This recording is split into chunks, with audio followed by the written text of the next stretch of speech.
नमस्कार। तीखे विचार चैनल में आपका स्वागत है। हमारी आज की कहानी है भगवान का न्याय। माँ, तुमसे कितनी बार कहा है कि मेरी किसी भी चीज को मत छुआ करो।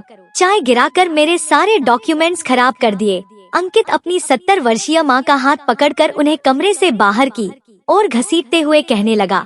तभी अंकित की पत्नी रीना बोली, अरे मैं तुम्हें कितनी बार कह चुकी हूँ कि अपनी माँ को वृद्धाश्रम छोड़ आओ, लेकिन तुम मेरी बात सुनते ही नहीं।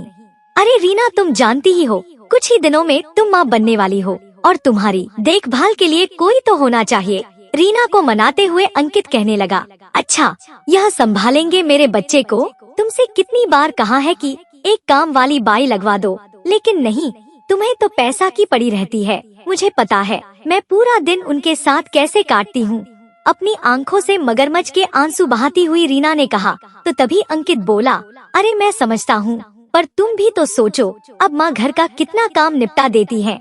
हाँ, घर का सारा काम तो तुम्हारी माँ ही करती है। मैं तो यहाँ बैठे बैठे मौज कर रही हूँ, मैं थोड़ी ना कुछ काम करती हूँ। रीना गरज पड़ी। अंकित उसके कंधे पर हाथ रखकर उसे समझाने लगा, अरे नहीं रीना, मेरा वह मतलब नहीं था।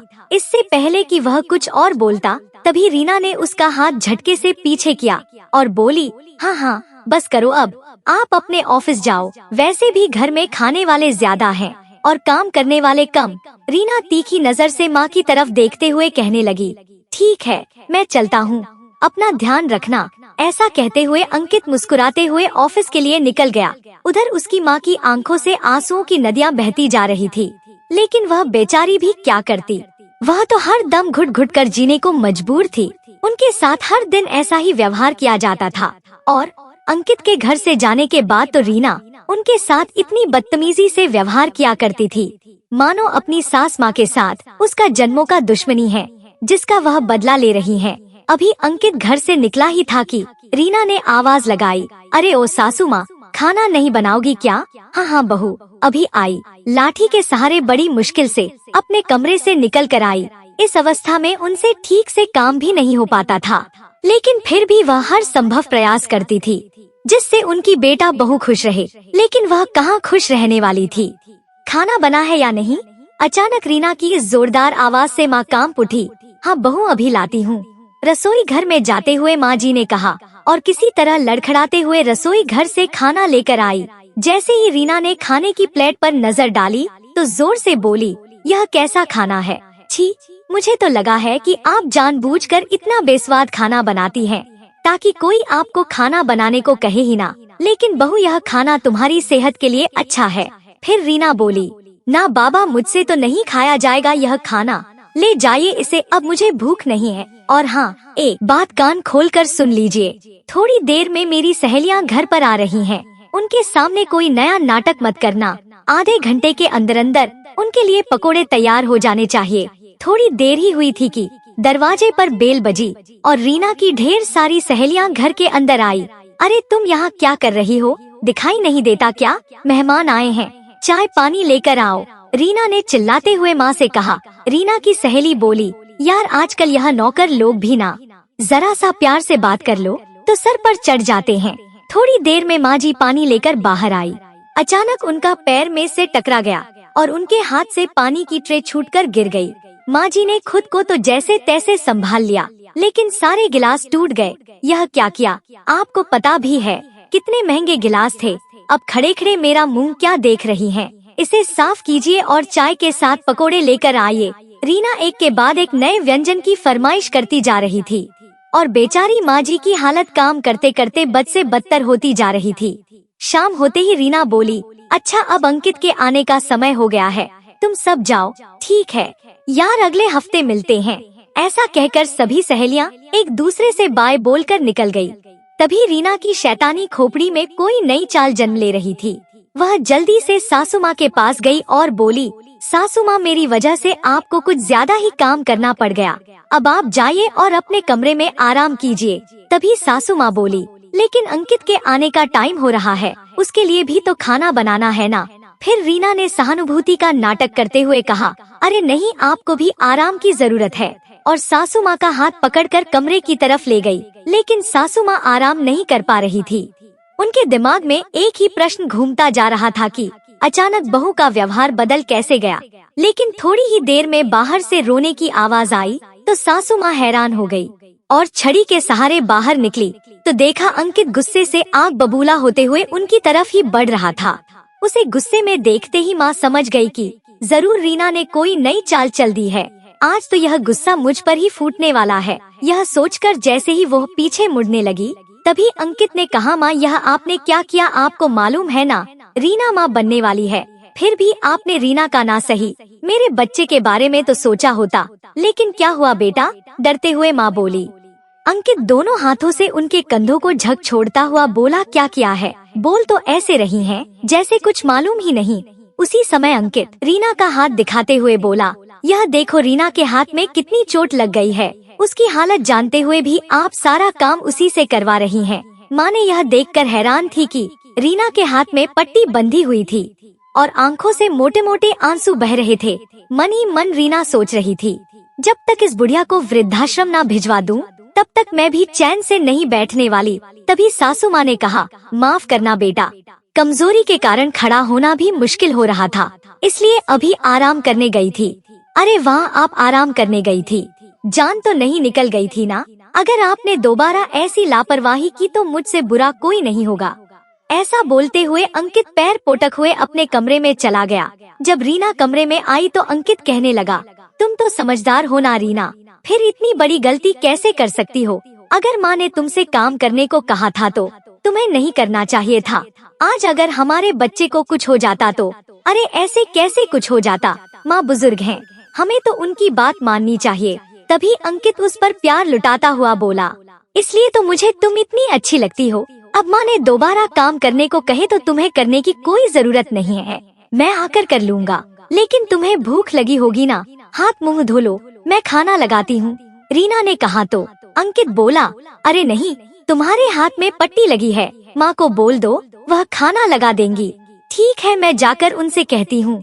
ऐसा बोलते हुए रीना सासू माँ के कमरे की तरफ गया और सोचने लगी, सासू माँ पर तो मेरे नाटक का कोई असर ही नहीं पड़ा, जाने किस मिट्टी की बनी है। लेकिन मैं भी कम नहीं हूँ, इन्हें वृद्धाश्रम भेजे बिना मुझे भी चैन नहीं आएगा। सासू माँ आकर खाना लगा दो, बहुत भूख लगी है, दरवाजे से रीना ने कहा तो सासू माँ बोली, ठीक है बहू, मैं आ रही हूँ। सासू माँ के शरीर में काफी दर्द हो रहा था, उनमें इतनी हिम्मत नहीं थी कि वह और काम कर सके, परंतु फिर भी जैसे तैसे रसोई घर में गई और खाना डालकर ले आई। जैसे ही अंकित ने खाने का एक निवाला खाया तो उसका गुस्सा 7वें आसमान पर पहुंच गया। यह कैसा खाना बनाया है माँ, थू थू। अंकित की यह बात सुनकर माँ स्तब्ध रह गई। उन्होंने खाना चख कर देखा तो रोटी और चावल में कंकर पड़े हुए थे और सब्जी में मिर्च ही मिर्च थी। माँ ने कुछ समझ नहीं पा रही थी, क्योंकि उन्होंने स्वयं अपने हाथों से खाना बनाया था और रीना की रहस्यमय चुप्पी उनके मन में हजारों सवाल पैदा कर रही थी। और दूसरी ओर अंकित के विस्फोटक क्रोध से वह बहुत ज्यादा घबरा गई थी। तभी कपकपाती आवाज में बोली, बेटा मैंने तो खाना उसी समय। माँ की बात को काटते हुए अंकित बोला, बस माँ, बहुत हुआ, आपसे तो कोई उम्मीद रखना ही बेकार है। चलो रीना, हम बाहर जाकर खाना खा लेते हैं। इतना कहते हुए अंकित ने रीना का हाथ पकड़ा और बाहर निकल गया। अंकित और रीना होटल में चले गए और पेट भरकर स्वादिष्ट खाना खाया। रीना आज मन ही मन बहुत खुश थी, होती भी क्यों न आज उसके कारण सासू माँ को इतनी डांट जो पड़ी थी। सासू माँ आंसू पहुँचते हुए अपने कमरे में चली गई। उनका हृदय अंदर ही अंदर कसक रहा था। अंकित और रीना की जब पेट पूजा खत्म हुई तो जैसे ही वह घर के लिए निकलने लगे तभी अंकित ने कहा, अरे सुनो, मैं सोच रहा था कि घर पर तो खाने को कुछ बना ही नहीं है, माँ के लिए कुछ ले चलते हैं। अरे पागल हो क्या आप, सासू माँ क्या यह खाना खाएंगे? उनकी उम्र हो गई है, तेल मसाले का खाना खाएंगे तो उनकी तबीयत खराब हो जाएगी। लेकिन रीना, माँ को भूख लगी होगी, अंकित ने कहा तो रीना बोली, अरे घर में कुछ पका के खा लेंगी, तुम चिंता मत करो। रीना की बात सुनकर अंकित बोला, अच्छा ठीक है मेरी माँ, अब चलो घर। ऐसा कहते हुए अंकित रीना के साथ होटल से बाहर निकल आया। घर पहुंचकर अंकित ने दरवाजे की घंटी बजाई, लेकिन दरवाजा नहीं खुला। उसने दोबारा घंटी बजाई पर दरवाजा इस बार भी नहीं खुला। फिर रीना ने कहा, अरे हमें आने में देर हो गई है ना, इसलिए वह सो गई होंगी, तुम दूसरी चाबी से दरवाजा खोलो, मुझे बहुत नींद आ रही है। अंकित ने अपनी जेब से चाबी निकाली और दरवाजा खोलकर वे दोनों अंदर आ गए और कमरे में सोने के लिए चले गए। थोड़ी देर बाद जब माँ की नींद खुली तो अपने कमरे से बाहर निकली। अंकित और रीना अब तक आए नहीं, यह सोचते हुए वह उनके कमरे की तरफ बढ़ी और वहां पहुंचने के बाद उन्हें पता चला कि वे दोनों तो घर पर आ चुके हैं। बच्चों को देखकर उन्हें तसल्ली तो मिली, लेकिन उनकी आंखें भर आई और वापस अपने कमरे की तरफ लौट आई। उन्हें जोरों से भूख लगी हुई थी। सोचने लगी, जब अंकित छोटा था और बिना खाना खाए सोने लगता था तो मैं कैसे उसे यह कहकर खाने के लिए मना लेती थी कि भूखे पेट सोने वाले ताकतवर नहीं बनते। कैसे भी करके उसे मना लेती थी, लेकिन बगैर खाना खाए सोने नहीं देती थी। और यहाँ मैं खाना खाऊं या ना खाऊं किसी को परवाह नहीं है। रुके हुए आंसू पुनः कोरों से बह निकले। ऐसे सोचते हुए वह सोने की कोशिश करने लगी, लेकिन भूख के मारे नींद भी नहीं आ रही थी। कुछ देर बाद पक्षियों की चहचहा होने लगी। रीना अंगड़ाई लेते हुए अपने कमरे से बाहर निकली, लेकिन सासू माँ उसे कहीं दिखाई नहीं दे रही थी। रसोई घर में देखा तो सासू माँ वहाँ भी नहीं थी। फिर जाकर उनके कमरे में देखा तो सासू माँ अभी तक सो रही थी। रीना को तो जैसे एक और मौका मिल गया। उसने चारों तरफ कचरा फेंका और झाड़ू उठाकर अंकित के आने का इंतजार करने लगी। जैसे ही उसे पता चला कि अंकित उठ चुका है और बाहर आ रहा है, वैसे ही उसने झाड़ू लगाना शुरू कर दिया। लेकिन नींद के कारण अंकित का ध्यान उसकी ओर नहीं गया। उसी समय रीना ने कराहना शुरू कर दिया है, भगवान मेरी तो कमर दर्द हो गई। झाड़ू लगाते लगाते तभी अंकित का ध्यान उसकी ओर गया और हैरानी से पूछने लगा, तुम झाड़ू क्यों लगा रही हो? माँ कहाँ है? अरे अंकित, आप सासू माँ से कुछ मत कहना, वह तो अपने कमरे में सो रही है। क्या इतनी देर तक माँ सो रही है? हाँ अंकित, उन्हें सोने दो। वैसे भी मैं तो इस घर की नौकरानी हूँ, वह काम नहीं करेंगी तो मुझे तो करना ही पड़ेगा। अरे नहीं रीना, कैसी बातें कर रही हो, तुम बैठो। ऐसा कहते हुए अंकित माँ के कमरे की तरफ बढ़ा और जोर जोर से चिल्लाना शुरू कर दिया, माँ कहाँ है आप? तभी माँ ने हड़बड़ा हुई नींद से जाग गई। माँ, आपको कितनी बार कहा है कि ऐसी हालत में रीना का ध्यान रखा करो, और यह देखो आप सो रहे हैं और रीना झाड़ू लगा रही है। अगर आप उसका ध्यान नहीं रख सकती तो आपका इस घर में रहने का क्या फायदा? ऐसा कहते हुए रीना के हाथ से झाड़ू ली और नीचे फेंक दी। रीना को भूख लगी होगी और मैं भी ऑफिस के लिए तैयार हो रहा हूँ, जल्दी से खाना बना दो, और हाँ, कल रात जैसा खाना मत बनाना। इतना कहकर अंकित अपने कमरे में चला गया और माँ ने उसे देखते ही रह गई। समय अपनी चाल से चलता जा रहा था। दिन बदन रीना के नखरे और उसका नाटक बढ़ता जा रहा था। अब रीना का 9वां महीना चल रहा था। उसे तेजी से सीढ़ियाँ चढ़ते देखकर सासू माँ ने कहा, बहू यह वक्त बहुत संभल कर रहने का है, तुम ज्यादा सीढ़ियाँ मत चढ़ा करो और आराम से चला करो, नहीं तो बच्चे पर असर होगा। सासू माँ, आप मेरे लिए अच्छा नहीं बोल सकती तो कम से कम मेरे बच्चे के लिए तो बुरा मत सोचो। मेरे सिर में बहुत दर्द हो रहा है। अदरक वाली चाय बनाकर ले आओ और साथ में थोड़े पकोड़े भी बना देना। सासू माँ चुपचाप उसकी बात सुनकर कोई जवाब दिए बिना उसकी फरमाइश पूरी करने में जुट गई। थोड़ी ही देर में रीना के चिल्लाने की आवाज आई।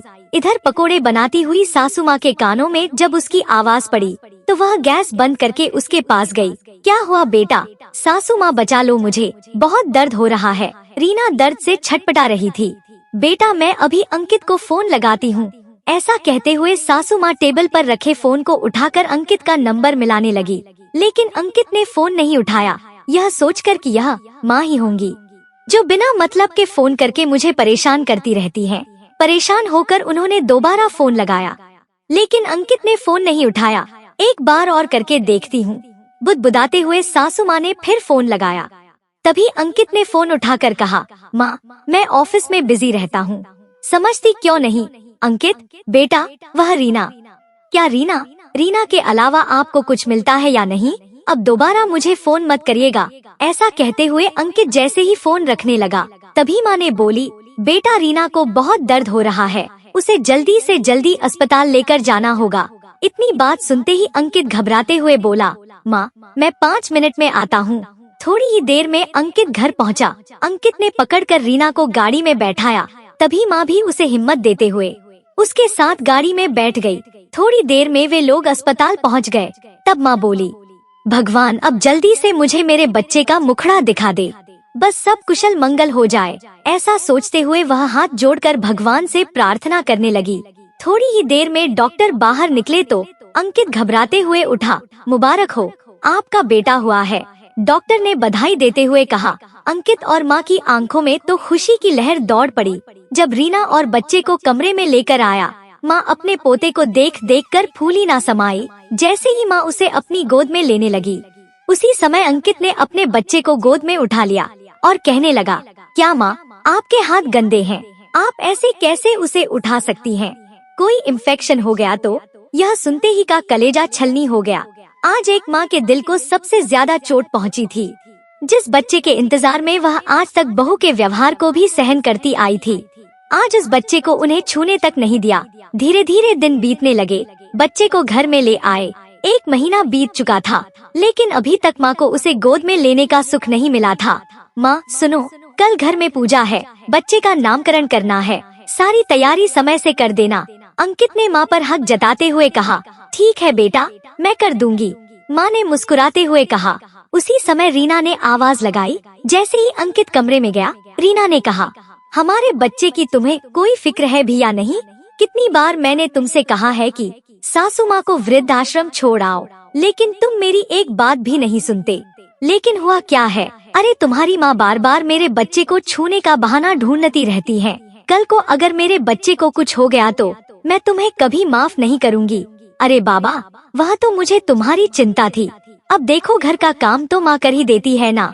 अगर वह चली जाती तो सारा काम तुम्हें करना पड़ता। अब बच्चा 1 महीने का हो गया है, तो कल पूजा के बाद मैं खुद ही उन्हें वृद्ध आश्रम छोड़ आऊंगा।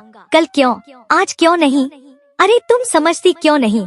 कल जब लोग आएंगे तो माँ के बारे में पूछेंगे, इसलिए कल की पूजा जब खत्म हो जाएगी तो मैं उन्हें वृद्ध आश्रम छोड़ आऊंगा। अगले दिन सुबह सुबह सासू माँ पूजा की तैयारी करने लगी, लेकिन उन्हें इस बात का बिल्कुल भी अंदाजा नहीं था कि आज उनका इस घर में आखिरी दिन है। रीना के मायके वाले भी आ गए और पंडित जी भी। जब बच्चे के नामकरण की बारी आई तो माँ जी बड़ी आस से अंकित की ओर देखने लगी कि एक बार वह उनसे जरूर पूछने आएगा कि माँ बच्चे का नाम क्या रखें। परंतु यह भी उनकी गलत प्रेमी थी। बच्चे का नामकरण उनसे पूछे बगैर ही हो चुका था। नामकरण के बाद अंकित ने पंडित जी का आशीर्वाद लिया और फिर माँ का आशीर्वाद लेने के लिए आया तो देखा उनकी आंखों में आंसू थे। तभी दांत पीसते हुए अंकित बोला, यह क्या माँ, आप सब लोगों को क्या दिखाना चाहती हैं कि हम आपका ध्यान नहीं रखते? नहीं बेटा, ऐसी कोई बात नहीं है। तभी रीना ने कहा, मैंने तो पहले ही कहा था कि इन्हें वृद्ध आश्रम छोड़ आओ। देखो अब सबके सामने नाटक कर रही हैं। शाम होते ही अंकित माँ के पास गया और बोला, माँ आपको कहीं लेकर जाना है, चलिए।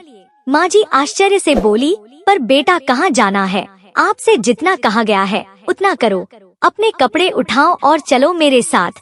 यह सुनते ही माँ जी का कलेजा फटने लगा। थोड़ी ही देर में रीना ने उनका बैग पैक कर दिया और उनके हाथ में थमा दिया। सासू माँ भी समझ चुकी थी कि अंकित और रीना के मन में क्या चल रहा है। वह बिना सवाल किए चुपचाप बाहर खड़ी गाड़ी में बैठ गई और आश्रम के लिए निकलते हुए भगवान से दुआ कर रही थी कि जो दिन आज उन्हें देखना पड़ रहा है, उनके बच्चों को ना देखना पड़े। थोड़ी ही देर में वे लोग वृद्धाश्रम पहुंच गए। जैसे ही माँ ने वृद्धाश्रम की ओर देखा, वह अंदर से पूरी तरह टूट गई। तभी अंकित बोला, माँ हमें गलत मत समझना, लेकिन अब हमसे आपकी देखभाल नहीं हो पाएगी, इसलिए मैंने फैसला किया है कि आज से आप यहीं रहेंगी। यहाँ आपकी उम्र के बहुत से लोग हैं, आपका दिल भी लगा रहेगा। ऐसा कहते हुए अंकित ने उनके पैर छुए और उन्हें वृद्धाश्रम में छोड़ दिया। आश्रम से निकलते वक्त अंकित की आंखों में भी आंसू थे, परंतु फिर भी उसने एक बार भी पलटकर नहीं देखा। इधर समय बीतने के साथ साथ रीना की बदतमीज और ज्यादा बढ़ने लगी। अब अंकित भी उसके व्यवहार से परेशान हो चुका था और रह रहकर माँ को याद करता था। एक दिन उसने मन ही मन ठान लिया कि वह वृद्ध आश्रम से माँ को वापस लेकर आएगा और रीना को बताए बिना ही वृद्धाश्रम की ओर चल पड़ा। परंतु जैसे ही वृद्धाश्रम में पहुँचा और माँ को ढूंढने लगा तो एक बुजुर्ग व्यक्ति आए और पूछने लगे, बेटा किसे ढूंढ रहे हो? बाबा मेरी माँ, अंकित ने रोते हुए कहा। उस वृद्ध व्यक्ति ने कहा, बेटा तुमने आने में बहुत देर कर दी। क्या मतलब? अंकित ने पूछा। तो वृद्ध व्यक्ति ने कहा, अब वह इस दुनिया में नहीं रही बेटा, यह सुनकर अंकित की आंखें फटी की फटी रह गई। बेटा, जब तुम उन्हें यहाँ छोड़कर गए थे, बेचारी बहुत रोई थी, बहुत याद करती थी। तुम लोगों को यहाँ आने के एक हफ्ते बाद ही उनका निधन हो गया था। उनकी केवल एक ही आखिरी इच्छा थी, अपने पोते को गोद में लेने की। ऐसा कहते हुए वह वृद्ध व्यक्ति भी रो पड़े। यह लो बेटा, यह स्वेटर उन्होंने अपने हाथों से अपने पोते के लिए तैयार की थी। अंकित के हाथों में वह स्वेटर देते हुए वह वृद्ध व्यक्ति वहाँ से चले गए।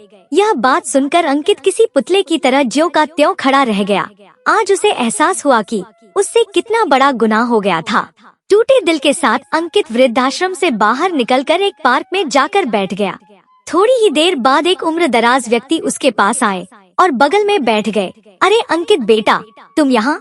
अरे बाबा आप, नमस्ते। और बताओ बेटा, तुम्हारी माँ कैसी है? माँ तो अब नहीं रही, अंकित ने रोते हुए कहा। और उनके पूछने पर अंकित ने उन्हें सारी बात बता दी। यह सुनकर वह बाबा हैरान रह गए और बोले, भगवान तुम्हारे जैसा बेटा किसी को ना दे। तुम क्या जानो, जब तुम्हारा जन्म हुआ था उसके कुछ समय बाद ही तुम्हारे पिता की एक एक्सीडेंट में मृत्यु हो गई थी। लेकिन अपने सामने अपने जवान पति की मृत्यु के बाद भी अगर वह माँ जिंदा थी तो सिर्फ और सिर्फ अपने बेटे के लिए, तुम्हारा भविष्य बनाने के लिए वह पढ़ी लिखी नहीं थी। लेकिन लोगों के घर में झाड़ू पोछा करके, बर्तन साफ करके तुम्हारा पेट भरती थी और ना जाने कितनी ही रातें उन्होंने भूखे रहकर गुजार दी। लेकिन तुम्हें कभी भूखे पेट नहीं रहने दिया। खून पसीना एक करके वह काम करती रही और तुम्हें पढ़ा लिखा कर इतना बड़ा किया कि आज तुमने भगवान समान अपनी माँ को ही घर से बाहर निकाल दिया। अरे बेटा, तुम क्या जानो, तुम्हारी माँ तो सचमुच ही देवी थी, अपनी जान से भी ज्यादा तुझे प्यार करती थी। तुमने तो अच्छा सिला दिया एक माँ की ममता का। इतना कहते हुए वह बाबा रो पड़े और उठकर वहाँ से चले गए। उनकी बातें सुनकर अंकित का हृदय मानो कुछ देर के लिए थम गया हो। माँ, मुझे माफ कर दो। माँ, एक बार मेरे सिर पर हाथ फेर दो। वापस आ जाओ माँ। माँ द्वारा बनाए गए स्वेटर को चूमते हुए अंकित रोते हुए बोला। आज अंकित को अपनी गलती का एहसास हो चुका था, परंतु अब बहुत देर हो चुकी थी। वह अपने जीवन का सबसे बड़ा पाप कर चुका था, जिसका प्रायश्चित भी शायद नहीं था। समय के साथ साथ अंकित का बच्चा भी बड़ा होने लगा। वे दोनों उसे हर खुशी देना चाहते थे, लेकिन रीना के कारण घर में हमेशा झगड़ा होता था। अब अंकित को अपनी गलती समझ आ रही थी कि गलती आखिर थी किसकी, रीना की या माँ की। लेकिन कहते हैं ना कि इंसान तो अपने कर्मों को भूल जाता है, लेकिन भगवान कभी नहीं। उनके पास हर इंसान के कर्मों का हिसाब रहता है। वक्त ने करवट बदला और आज 25 साल के बाद एक विधवा औरत अपने बेटे और बहू से उनके घर के किसी कोने में पड़े रहने की भीख मांग रही थी। लेकिन दोनों ने उनका सामान बाहर फेंककर उन्हें घर से निकाल दिया। वह बूढ़ी विधवा और कोई नहीं बल्कि रीना थी, जिसके पति अंकित की 2 साल पहले मृत्यु हो चुकी थी। रीना को समझ आ रहा था कि आज मैं वहीं खड़ी हूँ जहाँ कल सासू माँ खड़ी थी। आज उसे एहसास हो रहा था कि वह अपने द्वारा किए गए कर्मों को ही भोग रही है। आसमान की तरफ मुंह करके वह चिल्लाने लगी और माफी मांगने लगी। सासू माँ, मुझे माफ कर दीजिए। सासू माँ, मुझे माफ कर दीजिए। लेकिन उसकी खुद की ही आवाज गूंज गूंज कर वापस उसके कानों में आने लगी और उसे सुनाई देने लगा, जैसी करनी वैसी भरनी। दोस्तों, आपको यह कहानी कैसी लगी? लाइक और कमेंट करके जरूर बताएं और चैनल को सब्सक्राइब करना बिल्कुल ना भूले। मिलते हैं एक नई कहानी के साथ। बहुत बहुत धन्यवाद।